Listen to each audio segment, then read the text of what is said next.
नमस्कार, मैं शिखा यादव स्वागत करती हूँ आपका अभय न्यूज के 18 मई बुधवार दोपहर के बुलेटिन में। तो चलिए देखते हैं अब तक की कुछ खास खबरें। इस बुलेटिन के प्रायोजक है आरके डेवलपर्स। शानदार घर खरीदें अब अपने बजट में।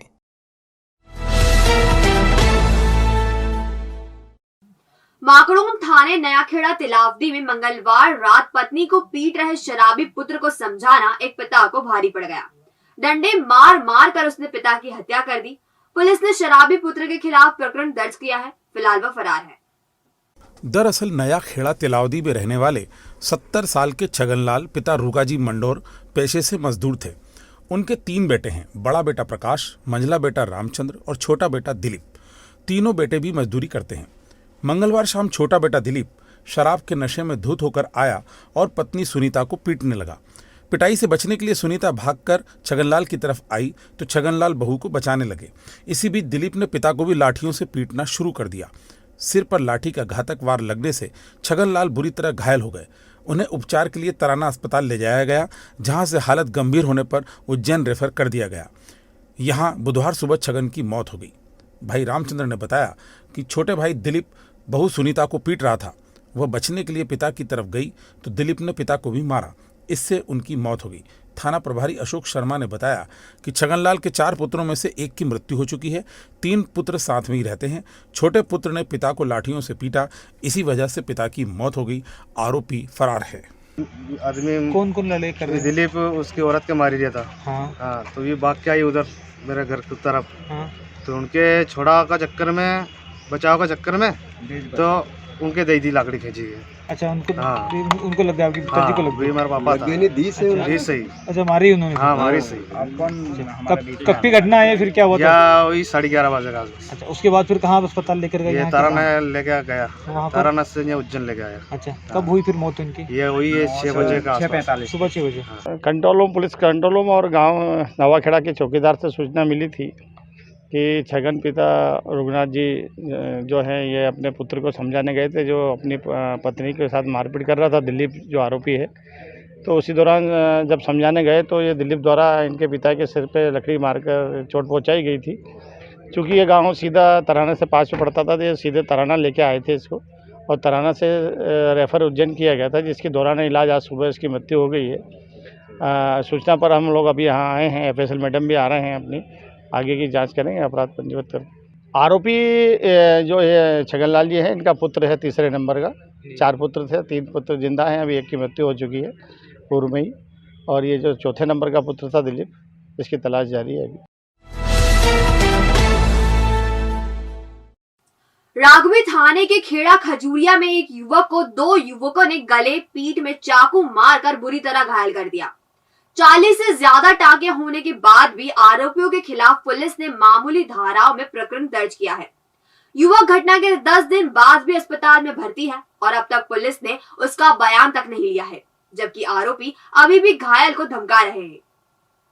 दरअसल राघवी थाने के जेलिया खेड़ी का रहने वाला भंवरलाल दोस्त अभिषेक की शादी में शामिल होने कन्नौज गया हुआ था। 8 मई की रात करीब 10:30 बजे खेड़ा खजूरिया में बाराती चाय पीने के लिए रुके थे। इसी दौरान गांव में ही रहने वाले संजय पिता पर्वतलाल ने भंवरलाल से विवाद करना शुरू कर दिया। विवाद बढ़ा तो गाली गलौज शुरू हो गई। भंवरलाल ने संजय को गाली देने से मना किया तो इस विवाद में संजय का भाई श्यामलाल भी कूद गया। संजय ने भंवरलाल के दोनों को हाथों को पकड़ा और श्यामलाल ने उसकी गर्दन और पीठ पर चाकू से हमला बोल दिया। बुरी तरह घायल भंवरलाल को उसके दादा का लड़का श्यामलाल बारोट अस्पताल लेकर पहुंचा।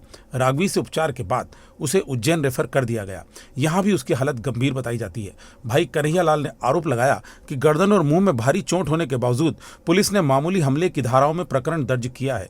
आरोपी अभी भी जान से खत्म करने की धमकी दे रहे हैं और पुलिस कुछ भी नहीं कर रही है। एडिशनल SP आकाश भूरिया ने बताया कि उनके संज्ञान में भी मामला आया है, वे इसकी जांच कराएंगे और अगर चोट गंभीर है तो इस मामले में धाराएं बढ़ाई जाएंगी। मेरा भाई शादी में गया था दोस्तों की, उधर से लौटते समय किसी से शाम बारोट ने इनने पैसे मांगे तो इनने मना करा देने से, तो उन्होंने संजय बारोट ने पकड़ा और उससे वही ने पीछे करके चाकू मार दिया। उसके बाद आदत होने के बाद मैं एडमिट करवाया तो हॉस्पिटल में बड़े पापा के लड़के ने लाके, और 9 तारीख को मैं यहाँ से गया था थाने पे, रिपोर्ट लिखा गया। बाकी वहाँ से भी अभी तक ना अधिकारी ना कोई कर्मचारी को भी अभी तक यहाँ बयान लेने नहीं आया, ना यहाँ से किसी के बयान ही नहीं दिए। यहाँ द्वारा एक मामला संज्ञान में लाया गया है जिसमें एक घायल युवक ग्राम जलियाखेड़ी थाना राकवी का अस्पताल में भर्ती होकर के इलाजरत है और जिसके संबंध में आपके द्वारा FIR की कॉपी भी मुझे दी गई। मैं पूरे प्रकरण का परीक्षण करूंगा और अगर उनको गंभीर चोटें हैं तो उस चोटों के संबंध में हम लोग क्यूरी करा लेंगे और धारा बढ़ने जैसी स्थिति होगी तो निश्चित ही उसमें धारा बढ़ेगी। अगर सर इसमें पुलिस वालों की लापरवाही पाई गई तो क्या पुलिस वालों पर भी कार्रवाई होगी? किसी भी कर्मचारी की अगर इसमें जानबूझ के कोई लापरवाही की गई है तो उनके खिलाफ भी वैधानिक अनुशासनात्मक कार्रवाई की जाएगी। भीड़ भरे रहने वाले उज्जैन रेलवे स्टेशन के मुख्य भवन के सामने सवारी बैठाने के विवाद में मंगलवार की रात ऑटो चालकों में विवाद इतना बड़ा कि चाकू निकल आए। एक ऑटो चालक ने दूसरे को दौड़ा कर चाकू मारे। चाकूबाजी के कारण रेलवे स्टेशन पर थोड़ी देर के लिए हड़कंप मच गया। पुलिस ने चाकूबाजी का प्रकरण दर्ज कर लिया है। दरअसल ये घटना मंगलवार रात करीब 1:30 बजे हुई। तोपखाना का रहने वाला ऑटो चालक इरफान अपने दोस्त के ऑटो में सवारी बैठा रहा था। इसी दौरान दूसरा ऑटो चालक शब्बीर आया और उसने सवारी बैठाने को लेकर बहस शुरू कर दी। दोनों के बीच विवाद इतना बड़ा कि हाथापाई शुरू हो गई। इसी बीच इरफान पर शब्बीर और उसके 2 साथियों ने मिलकर चाकू से हमला बोल दिया।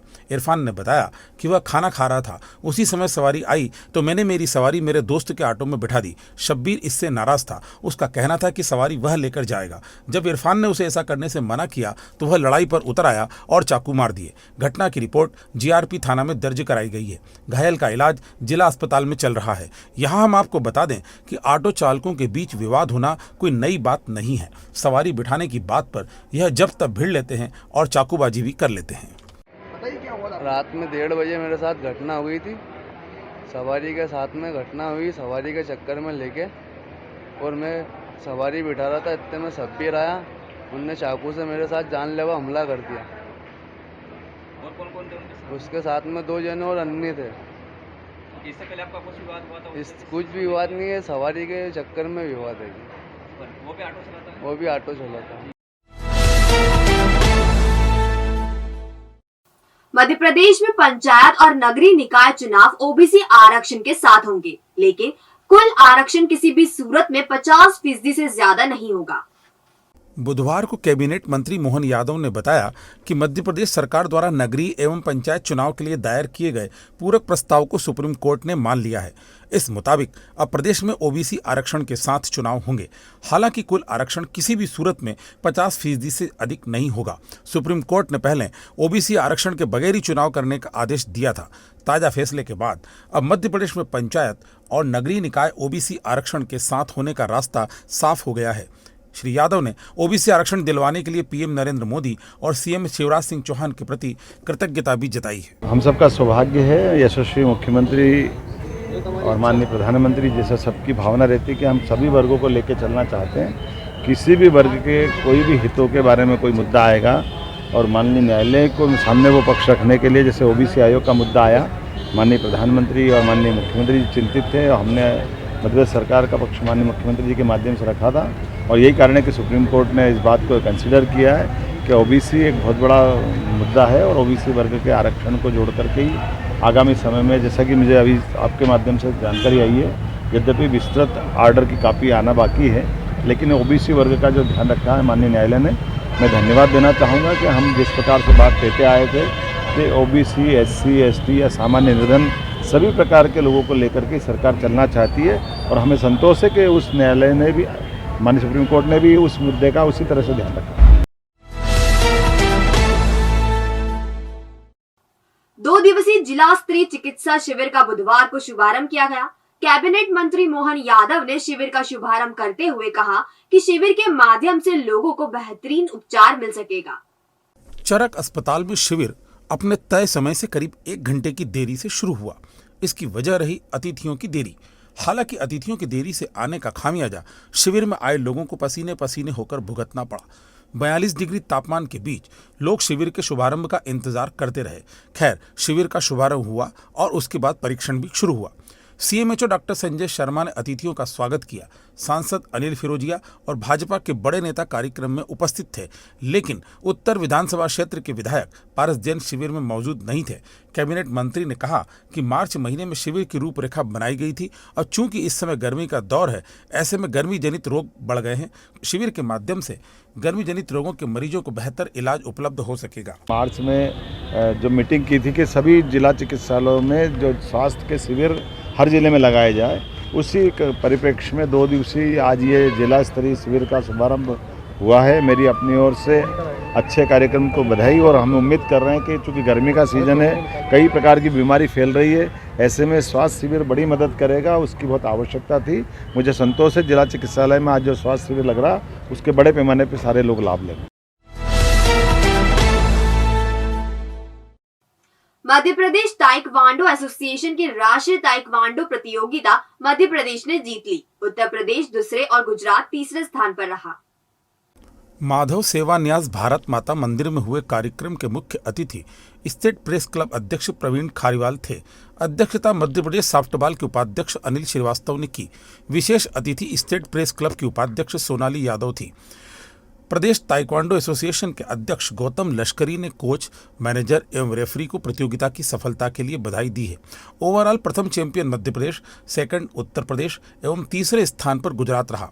अतिथियों का स्वागत मध्य प्रदेश ताइक्वांडो एसोसिएशन के अध्यक्ष गौतम लश्करी, मध्य प्रदेश ताइक्वांडो एसोसिएशन के सचिव वीरेंद्र पवार, अंतर्राष्ट्रीय खिलाड़ी अतुल जाट, अश्विनी कुमार शर्मा, प्रज्ञेश मैसरिया, कमलेश कुमार बेरवा, अभिषेक शर्मा, राजेंद्र चंदेल, ऋतिक चंदेल, अक्षय चंदेल एवं सुरेश चंदेल ने किया। संचालन मध्य प्रदेश ताइक्वांडो एसोसिएशन के कोषाध्यक्ष गगन कुरिल ने किया और आभार मध्य प्रदेश ताइक्वांडो एसोसिएशन के सचिव वीरेंद्र पवार ने माना।